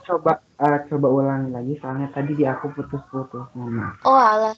Penentuan Bagian mana? penentuan ikatan SS. Oh, penentuan ikatan SS. Oke. Nah, jadi kalian lihat di soal, kalau misalnya kan yang bagian paragraf terakhir itu dia bilang kita potong dulu pakai pepsin, baru kita potong ikatan disulfidanya pakai asam performat gitu. Nah, jadi anggapannya kok bisa kepindah gini ya, punten. Siapa nih? Ntar. Bisa di ini nggak? Oh, nggak bisa. Aku mager. Gimana cara kalian mindahin ini, punten? I don't understand. Sebentar, aku yang kinap. Oke, jadi ya udah gambarnya nggak apa-apa lah ya. Jadi kalau misalkan kan kalian lihat tuh kalau misalkan makasih udah dibalikin. I don't know how. Jadi kalau misalkan kalian lihat kan si pepsin itu tadi motongnya di sini. 1, 2, 3 kan. Oke. Nah, terus tuh nah baru kan ini udah ada sekian fragmen, tapi dia itu masih saling dihubungkan dengan ikatan disulfida tadi yang belum kepotong.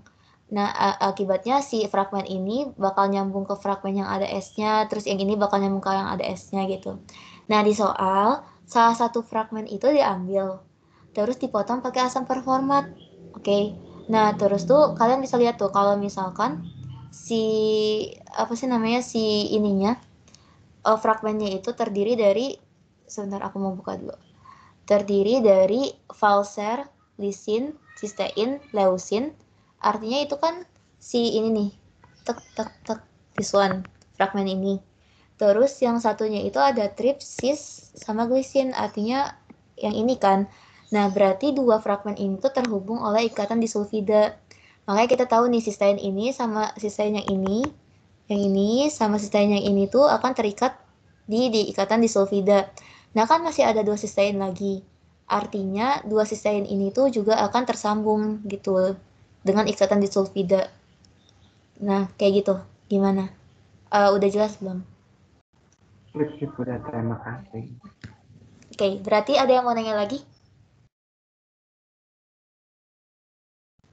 Berarti yang Gitu. kedua mah tadi nampaknya kayak yang sustain yang kedua. Soalnya kan yang salah satu fragmen doang yang dicontohinnya kayak. Iya, jadi kita kayak langsung dilogikain aja kayak sustain ini, oh berarti nyambungnya sama sustain ini. Kayak gitu. Oke, Kak. Kasih ya, Kak. Ada yang mau bertanya lagi?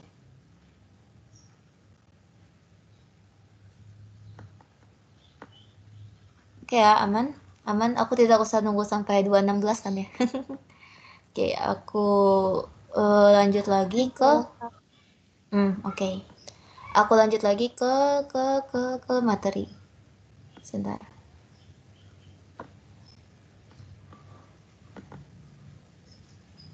Ya, error. Nah. Apalagi ya yang penting dari ini tuh, oke, ini tuh lebih ke sequence. Jadi ini kalau misalkan kalian masuk bioinformatika, sudah kalian pasti bakalan belajar di MIG praktikum paling terakhir aja. Kalau pas aku ya, itu nanti kalian lihat tuh kayak nih. Jadi sebetulnya ini tuh mana? Nah misalkan nih yang mamal tuh apa? Mamalia. Kalian lihat nih kan sebetulnya banyak yang sama. Tapi nanti ada nih misalkan di bagian human ini M, yang lainnya Q gitu. Nah ini tuh yang salah satu alasan kenapa evolusi gitu. Jadi evolusi itu mulainya ya dari DNA. Misalkan dari DNA itu nanti dia bakal berubah pas nukleotidanya tidaknya. Nanti dia nge-coding yang lain kan. Nah kayak gitu tuh evolusi. Ini yang sequence yang kalian lihat sekarang ini sequence dari asam amino. Jadi nanti sequence itu alignment ya namanya, penyejajaran sequence itu nanti kalian bisa ngelakuin lewat DNA dan lewat asam amino gitu. Nah selama perubahannya itu di dekat-dekat misalkan hidrofilik, yang hidrofilik asidik itu misalkan D diganti E gitu. Ada nggak ya contohnya di sini? Oh ini ada. Misalkan D yang ini diganti sama E yang di bawah. Nah itu nanti sifat dari proteinnya tuh nggak bakal jauh berbeda karena sifat asam aminonya juga sama-sama hidrofilik dan asam kayak gitu. Jadi kayak banyak tipe evolusi dari asam amino itu sebetulnya. Tapi sebetulnya dari hadisnya ada nggak ya? Harusnya ada deh. Ntar ya aku coba cek. Nah, jadi misalkan kayak ini nggak bisa dilihat kayak gini nih. Anggaplah misalkan hemoglobin nih. Jadi kan hemoglobin itu nggak mesti di manusia doang kan, di mamal juga beberapa punya hemoglobin. Harusnya. Takut aku yang salah. Biologi aku nggak kuat. Jadi nanti misalkan di satu spesies dengan spesies lain itu bakal pasti ada yang berbeda kan, nggak mungkin sama persis karena DNA-nya juga berbeda gitu. Nah nanti kita bisa lihat kekeluargaan misalkan manusia dengan monyet itu sedekat apa dari sequence protein hemoglobinnya misalkan kayak gitu. Tapi itu nggak usah dibahas di sini lah, itu kayak pengetahuan kulit aja yang dibahas di sini gitu. Kayak sequence itu, kalian cara mengetahui sequence itu sangat penting gitu. Oke, ada yang mau tanya dulu nggak dari primary strukturnya protein? Itu namanya bahas primary ya? Ya gitu lah kurang lebih. Ada yang mau tanya dulu nggak?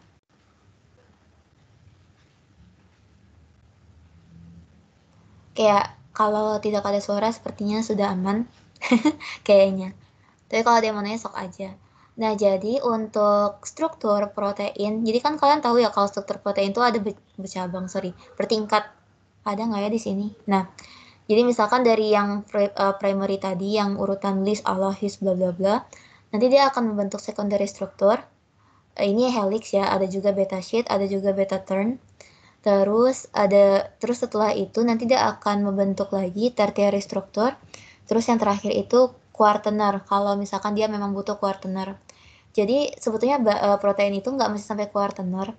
Kalau misalkan saat tersier aja, struktur tersier dia itu udah bisa berfungsi dengan baik, maka ya udah dia cukup sampai struktur tersier. Tapi kalau misalkan dia butuh beberapa subunit untuk berfungsi dengan baik, artinya dia memang harus sampai struktur quaterner. Itu akan beda-beda tiap protein. Oke, untuk yang pertama itu masalah secondary struktur. Nah, kalau kalian belajar biofis kalau kalian ngambil biokimia ya, nanti kalian tuh bakalan tahu kalau misalkan nih, yang kalian ketahui mungkin nggak tahu ya, yang aku ingat dulu pas sebelum belajar di tahun ini, aku tuh taunya kayak struktur sekunder itu ya sebatas kalian punya di sini nggak ada. Wait. Nah, kalian punya ini asam amino.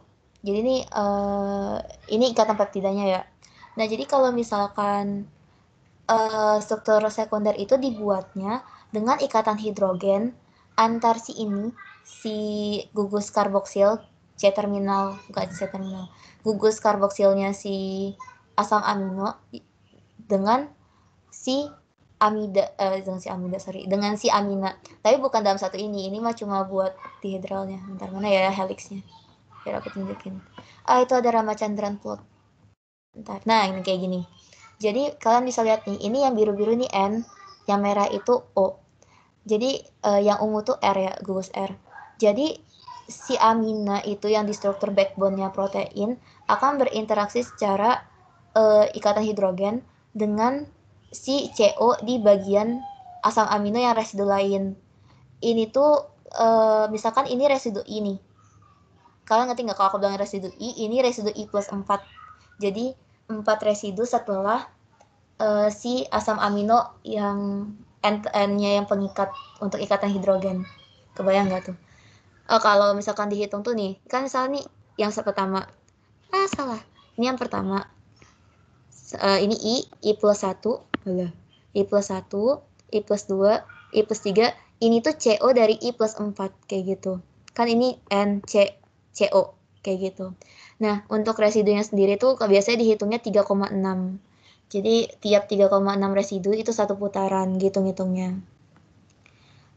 Jadi kalau misalkan kalian punya misalkan 15 residu, kira-kira berapa putaran helix tuh gitu. Tinggal 15 dibagi 3,6, sesimpel itu sebetulnya. Nah, jangan kebalik dengan struktur tersier. Jadi struktur tersier itu dia ada juga ikatan hidrogen di sana, tapi ikatan hidrogennya itu dibentuknya oleh gugus samping. Nah, jadi kalau sekunder itu ingat harus si N dan CO backbone-nya, si struktur utama asam amino. Tapi kalau misalkan ikatan hidrogen di tersier itu semuanya itu ikatan non kovalen. Ikatan non kovalen dari si gugus samping. Mau ikatan hidrogen, ionik, hidrofobik, terus apa lagi? Dipol-dipol gitu. Itu semuanya harus dengan gugus samping. Itu yang membentuk struktur tersier kayak gitu. Sebentar, kita naik lagi ke atas karena tidak dilihat. Nah, jadi kenapa dia bisa berputar-putar kayak gitu itu sebetulnya akan ada ngaruhnya dengan sudut dihedral. Aku pengen jelasin tapi ini susah banget tahu. Nggak tahu sih susah banget atau enggak. Menurutku susah aja kalau untuk dilihat. Jadi struktur dihedral itu sudutnya itu akan dibentuk oleh 6 ini. Jadi nanti kalau kalian bisa melihat ini tuh dianggap, kalian tahu Newman kan ya? Kan kalau Newman itu misalkan di depannya ada 3. Aku nggak tahu nih kalian udah belajar Newman atau belum. Terus di belakangnya ada 3 kan? Nah, ini apa coba aku gerakin apa? Ntar, misalkan mau aku contohin nggak ya? Nggak usah lah. Contohin nggak ya? Contohin aja dikit. Maaf ya guys, emang suka pelin-pelan. Nah, jadi kenapa jadi sudut dihedral tuh akan memperlihatkan kepada kita seberapa seberapa fleksibel si struktur primer ini untuk ngebelok-belok atau ngebentuk kayak tadi helix itu kan dia harus melengkung-melengkung gitu kan ya, which means dia harus cukup fleksibel gitu. Nah, nanti kalian bakalan lihat sudut dihedral tuh caranya kayak Newman persis. Jadi misalkan kayak gini, terus ini tek tek tek. Nah, jadi antara ini sama yang belakang itu basically kayak gini. Terus ada 1, 2, 3 tuh berarti ada ini, ada 3, ini tek tek gitu. Terus kalian lihat yang 3 ini dibandingkan dengan 3 yang ini. Kayak gitu. Mirip sama Newman. Jadi misalkan kalian lihat yang ini sama yang ini. Ini ke sini, yang dari depan ke belakang artinya 180 derajat karena itu sudut dihedral. Ribet ya? Iya. Jadi jangan usah dibahas. Terlalu ini juga nggak apa-apa. Itu kapan ya dibahas? Nggak tahu ding. Kalau kalian belajar biofis, iya itu dibahas. Oke, itu sebetulnya cuma alasan kenapa si protein ini bisa membentuk alpha helix. Kalau untuk beta beta-sheet sebetulnya nggak terlalu ngaruh ke sudut dihedralnya sih, yang paling ngaruh tuh helix. Nah, sekarang yang kalian lihat itu adalah diagram Ramachandran.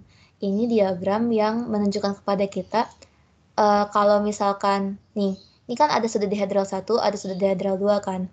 Kalau misalkan ini minus 90, terus ininya minus 70 misalkan, oh artinya dia bisa alpha helix. Nah, kayak gitu doang, kayak jadi kita nyocok-nyocokin. Oh, kalau dia di sini, oh berarti dia bisa misalkan apa namanya?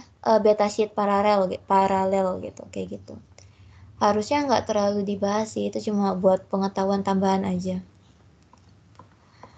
Oke, itu untuk struktur sekunder. Ada lagi nggak ya yang penting?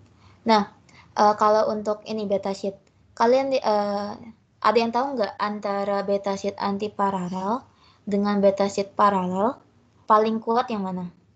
Antiparalel apa paralel? Ada yang tahu nggak? Kalian lihat kan yang ini lurus ikatan hidrogennya, yang ini ya agak belok sedikit gitu. Ada yang mau nebak nggak? Nebak aja nggak apa-apa, kok nggak usah pakai alasan. Pakai alasan nggak ya? Nggak apa deh. Ada yang mau nebak? Aku tunggu sampai 227 nggak ding. Apakah? Ini antara paralel sama antiparalel, beta sheet-nya itu lebih kuat yang mana?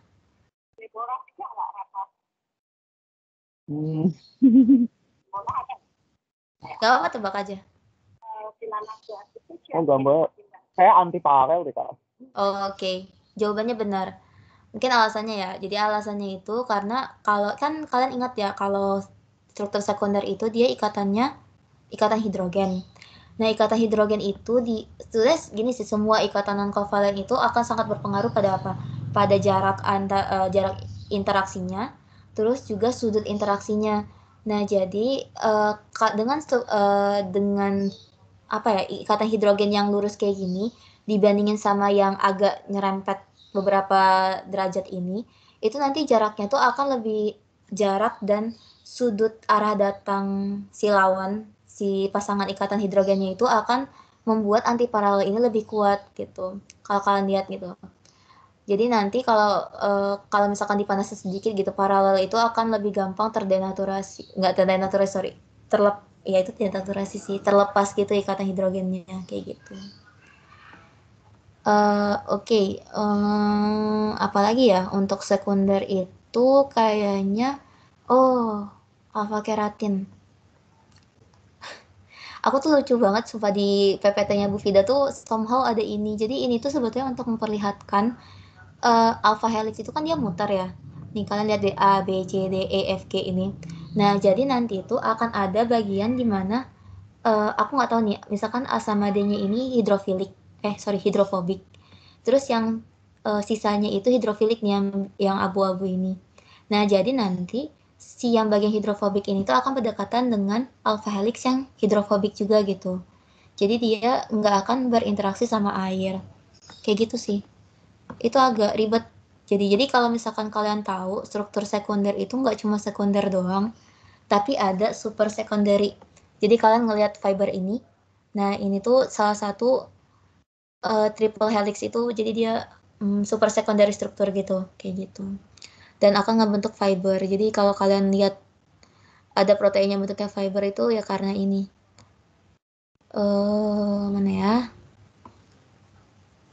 Kayaknya itu sih untuk, nah oke, itu untuk struktur sekunder. Ada yang mau ditanyain dulu nggak dari struktur sekunder? Tapi itu basically cuma pengetahuan doang sih ininya. Aman semuanya? Kayaknya kita hari ini nggak bahas karbohidrat. Barbar gitu punten.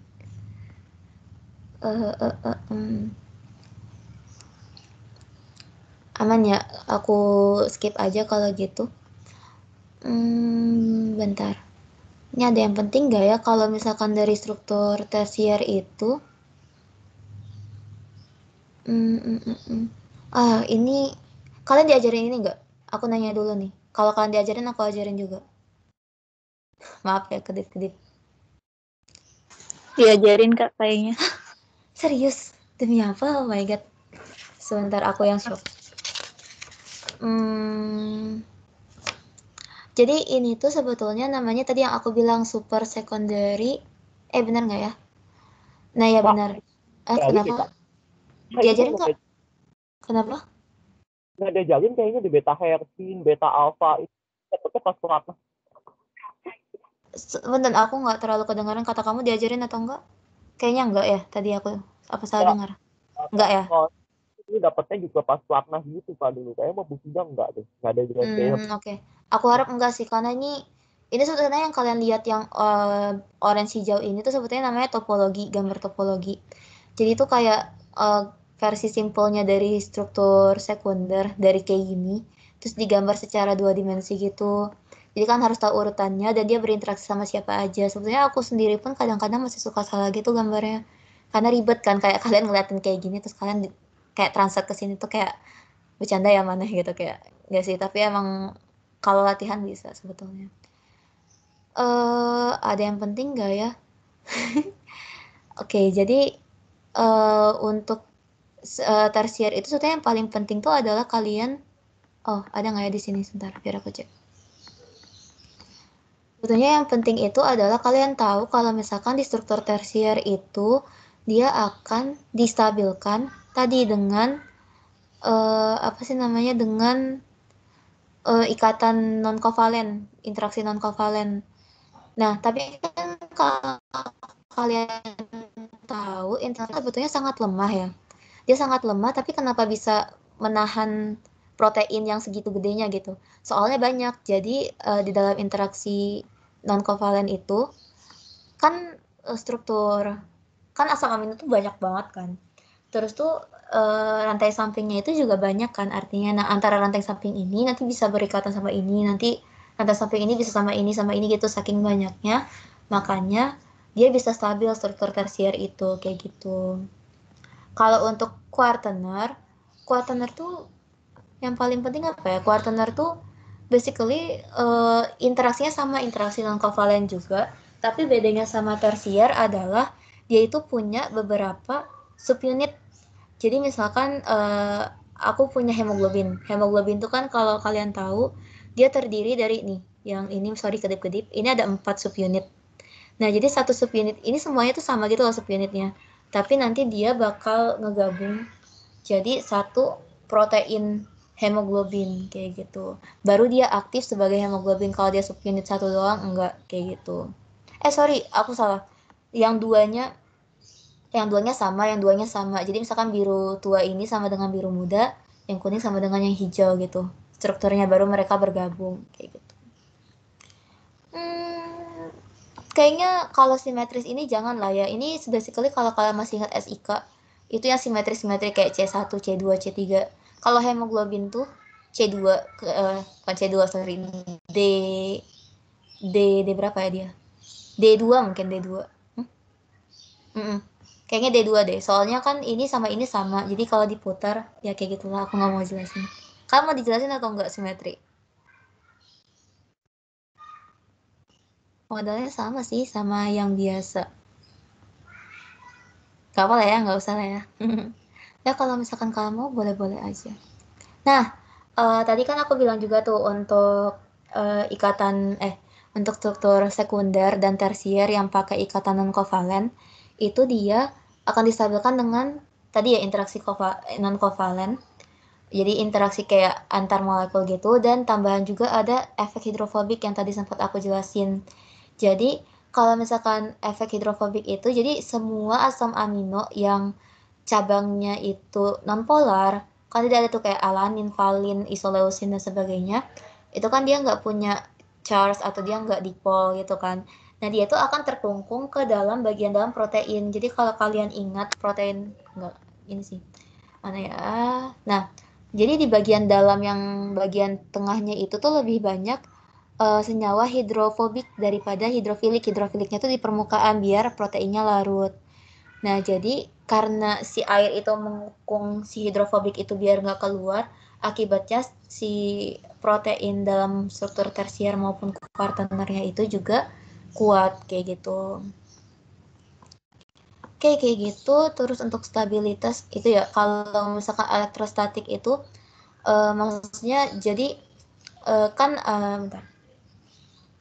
Jadi sebetulnya di dalam protein itu kan juga bisa ikatan yang kayak ikatan bermuatan gitu antara yang plus sama yang negatif. Nah, itu juga namanya salt bridge. Jadi antara nih misalkan lisin sama glutamat itu nanti kan dia plus sama minus tuh. Nah, nanti dia saling membentuk tadi yang jembatan garam dan menyebabkan interaksi itu jadi lebih kuat. Nah, terus sama disulfida. Ikatan disulfida itu mungkin pengecualian dari kan tadi aku bilang kebanyakan ikatan non kovalen kan. Jadi nggak semua ikatan non kovalen. Tadi kalau aku salah bilang tolong dikoreksi.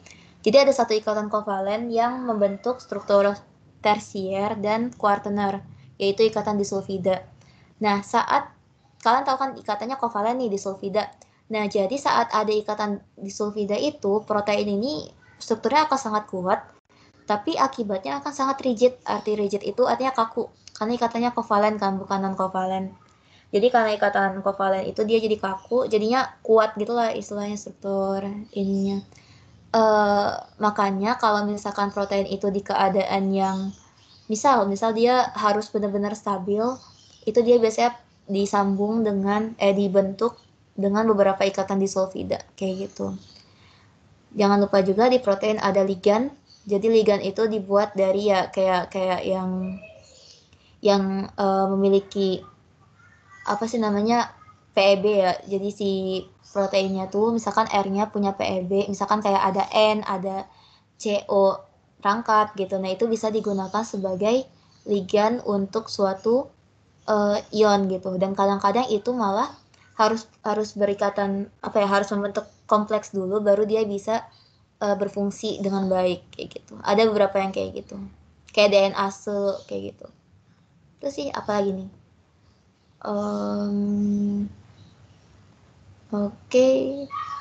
Dynamic. Nah, kalau misalkan yang soal dynamic itu tergantung ininya ya. Jadi ada tipe protein yang memang rigid banget, yang kaku banget. Tapi biasanya yang dynamic ini tuh yang buat enzim, yang buat biokatalis. Jadi kenapa kalian tahu ada model enzim yang apa sih namanya yang menyesuaikan dengan bentuk substratnya? Nah, itu butuh protein yang sangat stabil, yang sangat fleksibel gitu.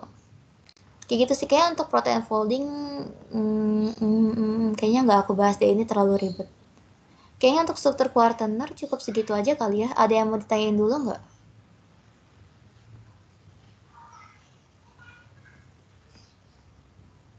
Aku nanya ini dong, kalian diajarin kayak fungsi protein kayak protein transporter atau enggak enzim gitu-gitu nggak? Diajarin juga nggak?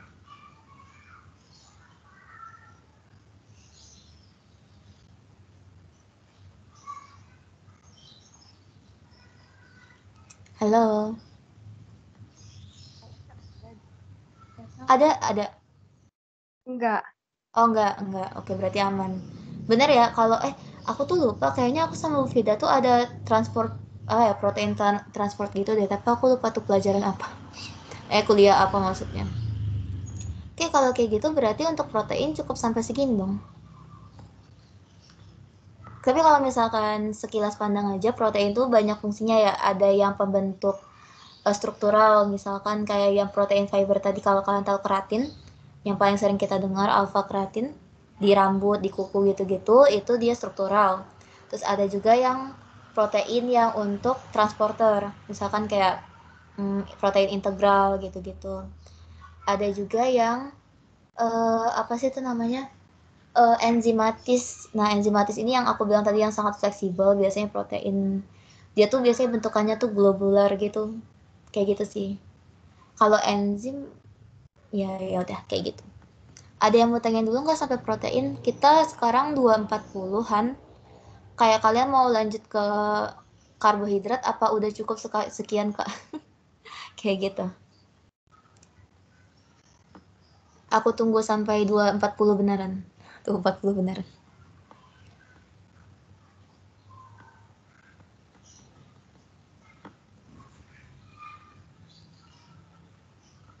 Nggak ada yang mau nanya nih?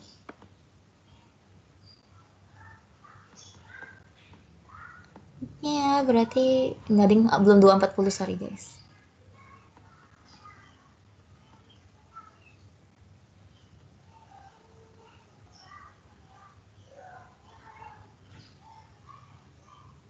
Oh, udah 2.40.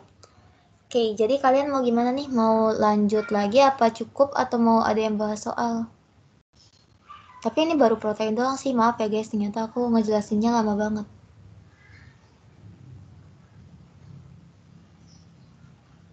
Gak apa-apa, Kak. Yang mana? Oh, ini apa sih namanya itu? Mau dilanjut apa gimana nih guys?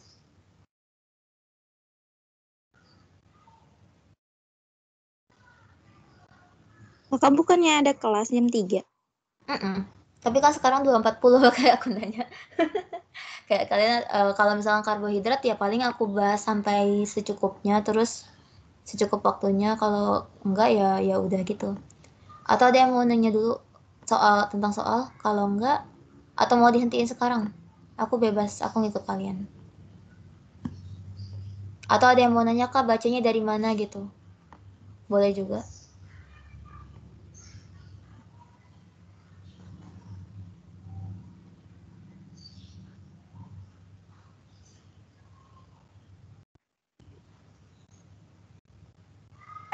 Biasanya ujian tuh soalnya buatan dosen atau suka nyomot-nyomot dari buku juga, Kak? Gabung sih. Jadi ada yang kadang-kadang ibunya tuh ngambil dari yang ada di buku. Terus ada juga yang kayak soal yang 2000 berapa tuh? 2017 ya? 2017 atau 18 gitu yang ada di 105. Itu tuh kalau nggak salah aku dia apa sih namanya? Ada soal yang bikinan ibunya gitu yang kayak kamu ditanyain kayak di sel itu termodina apa ya? Pernah mencapai kesetimbangan atau enggak kayak gitu.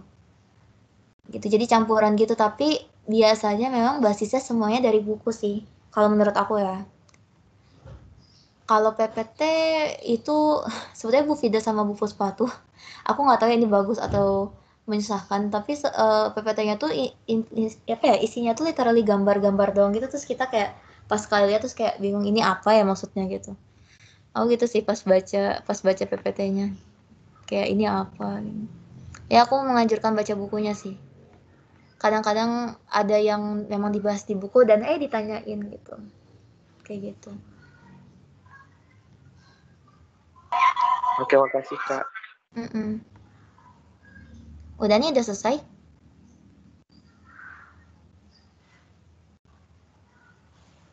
Kalian mau udah selesai atau tidak? Silakan dijawab aja. Tapi kayaknya karena udah 2.42 kayaknya stop aja kali ya. Kayak aku yang memutuskan sendiri punten. Gimana guys? Oke? Bebas. Oke, yaudah aku akhiri aja ya kalau gitu karena udah mau 2.43. BTW aku lupa banget nih kita lupa baca doa. Jadi daripada tidak barokah mending kita baca doanya sekarang. Jadi berdoa untuk agama dan kepercayaan masing-masing, berdoa dimulai.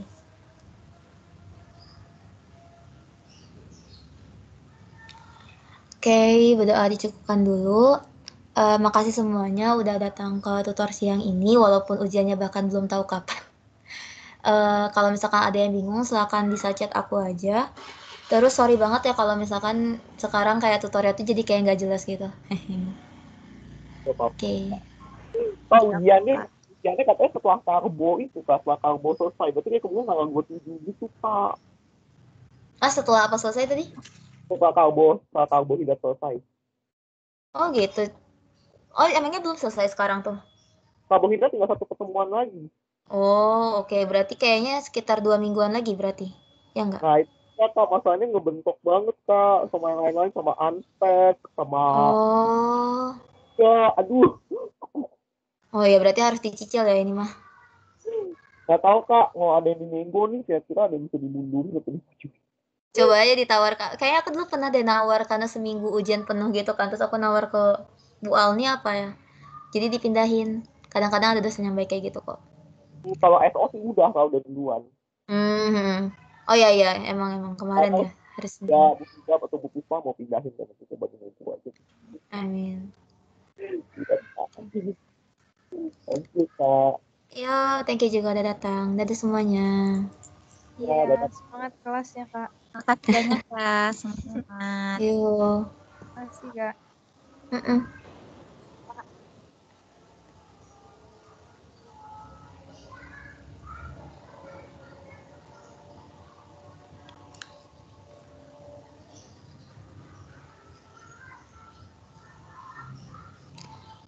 Ini bisa aku matiin nggak ya? Bentar.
Udah, Nita.